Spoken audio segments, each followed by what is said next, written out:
नमस्ते। आज बात करते हैं एक बहुत ही जरूरी सवाल पर। सारी अच्छी स्ट्रैटेजीज जानने के बाद भी आखिर ट्रेडिंग में पैसा डूबता क्यों है? आज हम इसी पहेली को सुलझाने वाले हैं। हम बात करेंगे ट्रेडिंग के उस छुपे हुए हिस्से की जो असल में मुनाफे की चाबी है, यानी ट्रेडिंग साइकोलॉजी। ये सवाल मतलब हर ट्रेडर को कभी ना कभी परेशान जरूर करता है। सोचिए, एक ट्रेडर सब कुछ सीख लेता है, घंटों चार्ट्स देखता है, हर इंडिकेटर को समझता है, लेकिन आखिर में नतीजा क्या होता है? वही नुकसान। ऐसा होता क्यों है? देखिए, इसका जवाब किसी नई कोई जादुई स्ट्रैटेजी में नहीं है। जवाब हमारे अपने मन के अंदर छिपा है। असली लड़ाई ना वो बाजार से है ही नहीं। असली लड़ाई तो अपने डर, लालच और बेसब्री जैसे इमोशन से है। और सबसे बड़ी मुश्किल क्या है पता है? इन इमोशंस का कोई स्विच नहीं होता जिसे हम बस ऑन या ऑफ कर सकते। तो चलिए थोड़ा और गहराई में चलते हैं और उस असली प्रॉब्लम को समझते हैं जो किसी भी ट्रेडर को कामयाब होने से रोकती है। एक बात हमेशा ध्यान में रखनी चाहिए, टेक्निकल स्किल कितनी भी अच्छी क्यों न हो, अगर दिमाग पर कंट्रोल नहीं है तो सब बेकार है। ये ट्रेडिंग का सबसे बड़ा सच है। बाजार को तब तक नहीं जीता जा सकता जब तक कोई अपने मन को न जीत ले। इमोशनल कंट्रोल ही वो मजबूत बुनियाद है जिस पर एक कामयाब ट्रेडर का पूरा करियर खड़ा होता है। तो पहली साइकोलॉजिकल रुकावट क्या है?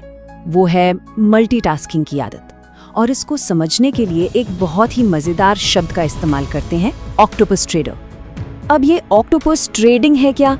इसका सीधा सा मतलब है ट्रेडिंग करते करते एक साथ कई और काम भी करना, जैसे टीवी भी चल रहा है, सोशल मीडिया पर स्क्रॉलिंग भी हो रही है या किसी से बात भी चल रही है। लेकिन सच तो ये है कि ट्रेडिंग को चाहिए 100% फोकस, पूरा डेडिकेशन, बिल्कुल एक सर्जन की तरह।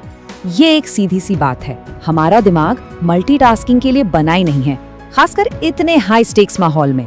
जब हम एक साथ कई काम करने की कोशिश करते हैं ना, तो असल में कोई भी काम ढंग से नहीं हो पाता। और ट्रेडिंग में तो एक छोटी सी चूक भी पूरा अकाउंट खाली कर सकती है। अब जरा यहाँ देखिए, फर्क कितना साफ है। एक तरफ है फोकस्ड माइंड जो बिल्कुल क्लियर फैसले लेता है, अपने रिस्क को समझदारी से मैनेज करता है और अपने प्लान पर टिका रहता है।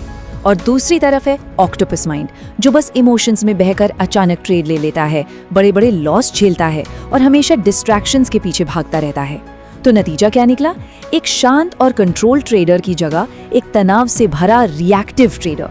चलिए अब आते हैं दूसरी बड़ी गलती पर, और वो है तुलना का जाल या द कंपैरिजन ट्रैप। आज सोशल मीडिया के जमाने में दूसरों का मोटा प्रॉफिट देखकर खुद को कम समझना बहुत बहुत आसान हो गया है, और यकीन मानिए ये नाकामी का पक्का रास्ता है। ये एक ऐसा जाल है जिसमें बहुत से ट्रेडर्स फंस जाते हैं। होता क्या है? स्टेप 1, सोशल मीडिया पर किसी और ट्रेडर का बड़ा सा प्रॉफिट देखा। स्टेप 2, अपने नतीजों से उसकी तुलना की। स्टेप 3, एकदम से डीमोटिवेटेड और बेकार महसूस होने लगा। स्टेप 4, अब बराबरी करने के चक्कर में एक इमोशनल जल्दबाजी में ट्रेड ले लिया। और स्टेप 5, इमोशनल ब्रेकडाउन और पैसे का बड़ा नुकसान। ये तुलना एक जहर की तरह काम करती है। एक बात को गांठ बांध लेना चाहिए, हर किसी का सफर अलग होता है। उनका एक्सपीरियंस अलग है, अपना एक्सपीरियंस अलग है, उनकी बैकग्राउंड अलग है, अपनी अलग है, सब कुछ अलग है। किसी और की कामयाबी की कहानी को अपनी किताब में फिट करने की कोशिश करना, मतलब इसका कोई लॉजिक ही नहीं है। तो असली मुकाबला दूसरों से है ही नहीं, असली मुकाबला तो खुद से है। हर रोज लक्ष्य ये होना चाहिए कि आज का दिन बीते हुए कल से बेहतर हो। दूसरों के प्रॉफिट पर नहीं, अपनी खुद की प्रोग्रेस पर फोकस करना है। तो सवाल ये उठता है कि इन सारे साइकोलॉजिकल जालों से बाहर कैसे निकलें? इसका जवाब सिर्फ एक शब्द में है, जो लगभग हर प्रॉब्लम का सलूशन है, और वो है अनुशासन। जी हाँ, डिसिप्लिन। यही वो मास्टर चाबी है जो कामयाबी का ताला खोलती है। हाँ, ये सिर्फ एक आदत नहीं है, ये एक सुपर पावर की तरह है, एक ऐसी मास्टर की जो ट्रेडिंग में आने वाली लगभग हर इमोशनल प्रॉब्लम का ताला खोल सकती है, चाहे वो डर हो, लालच हो या फिर बेसब्र होना। और देखिए, अनुशासन का मतलब इमोशंस को दबाना नहीं होता है। इसका मतलब है इमोशंस के होने के बावजूद सही काम करना। ये अपने ट्रेडिंग प्लान और अपने रूल्स के लिए एक मजबूत कमिटमेंट है। फिर चाहे बाजार में तूफान आया हो या शांति हो, मन में डर हो या लालच, इससे कोई फर्क नहीं पड़ना चाहिए।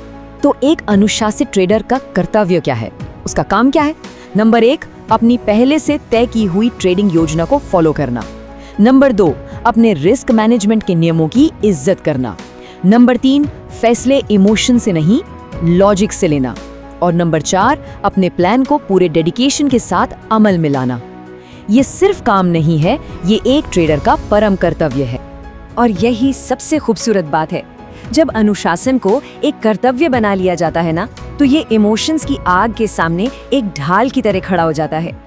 ड्यूटी के लिए जो कमिटमेंट होता है, वो इमोशंस की तेज लेकिन कुछ देर के लिए आने वाली लहरों को बेअसर कर देता है।